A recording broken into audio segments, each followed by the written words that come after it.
छत्तीसगढ़ का राष्ट्रीय स्तर पर प्रतिनिधित्व करने गए खिलाड़ियों को लौटने का रिजर्वेशन नहीं मिला। छत्तीसगढ़ के 51 खिलाड़ी 67वीं राष्ट्रीय शालेय जिम्नास्टिक प्रतियोगिता में भाग लेने दिल्ली गए थे। स्लीपर कोच ट्रेन में 51 खिलाड़ी दरवाजे और टॉयलेट के बीच में बैठकर दिल्ली से छत्तीसगढ़ तक का लगभग 17 घंटे का सफर करते हुए लौटे। दिसंबर की कड़कड़ाती ठंड में पूरी रात ठंड से जिम्नास्ट के खिलाड़ी ठिठुरते रहे। जिम्नास्टिक की प्रदेश प्रबंधक 20 दिसंबर को ही बीच में खिलाड़ियों को दिल्ली में छोड़कर लौट आई। इस पूरी प्रतियोगिता के लिए छत्तीसगढ़ सरकार ने 3,21,000 रुपए का भारी भरकम बजट अलॉट किया था। टिकट कंफर्म न होने का ठिकरा प्रबंधक रेलवे प्रशासन पर फोड़ती हुई नजर आई।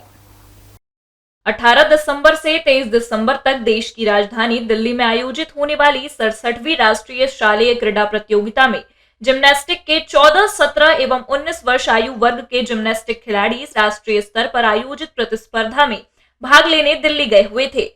इसमें गौरेला, पेंड्रा, मरवाही जिले के 13 जिम्नास्टिक खिलाड़ियों सहित छत्तीसगढ़ के 51 खिलाड़ी जो अलग अलग जिलों से हैं भाग लेने गए थे। 51 खिलाड़ियों का यह दल 22 दिसंबर को संपर्क क्रांति एक्सप्रेस से वापस छत्तीसगढ़ लौटना था।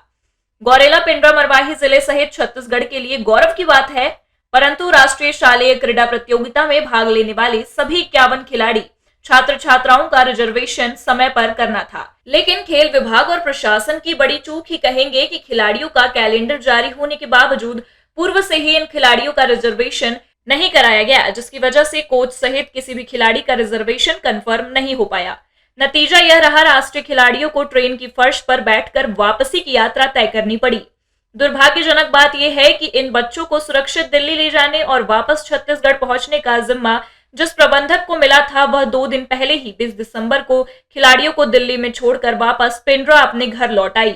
दिल्ली के निजामुद्दीन स्टेशन से चलकर दुर्ग तक जाने वाली संपर्क क्रांति एक्सप्रेस लगभग 5 बजे दिल्ली से छूटती है। शाम 5 बजे से लेकर सुबह 10:30 बजे पेंड्रा रोड रेलवे स्टेशन में उतरने तक पेंड्रा के 13 खिलाड़ी और दुर्ग और बिलासपुर के बाकी सभी खिलाड़ी इसी तरह ठंड में ठिठुरते सफर करते रहे।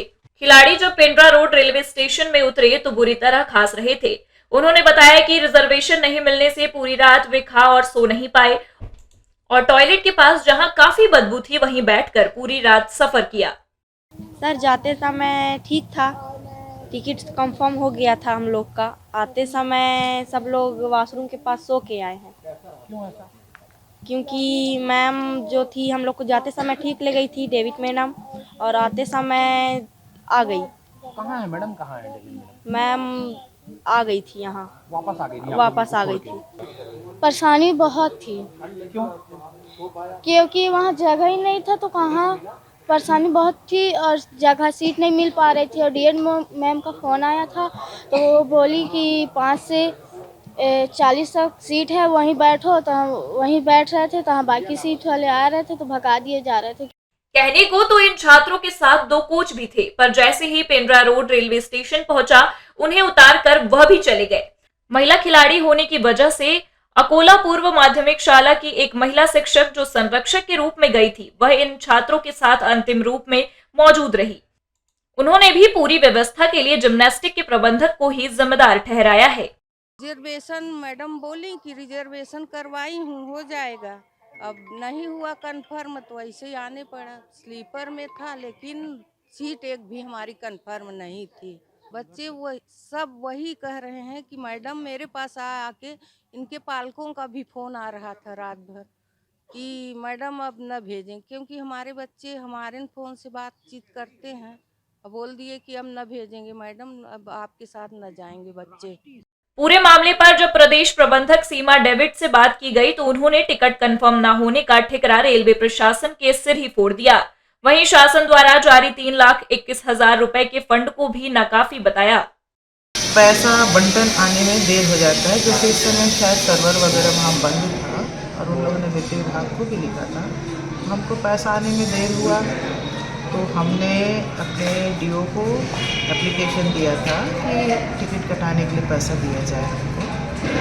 तो फिर एकदम से हम पैसा मांगेंगे तो उनको भी किस विभाग से वो हमको पैसा देंगे, है ना। तो 1-2 दिन उसमें लग गया। एक तरफ तो शिक्षा के साथ ही सरकारें खेलों पर भी महत्व देने की बात करती है, तो वहीं ऐसी तस्वीरें खिलाड़ियों और उन छात्रों का मनोबल तोड़ने का काम कर रही हैं जो खेल में अपना भविष्य देखते हैं। अब देखना होगा कि पूरे मामले पर संज्ञान लेकर जिम्मेदारों पर कार्यवाही की जाती है या इन खिलाड़ियों के साथ हुए खेल को एक खेद व्यक्त कर भुला दिया जाता है। जीपीएम से इंडिया टाउन न्यूज के लिए दया सिंह परिहार की रिपोर्ट।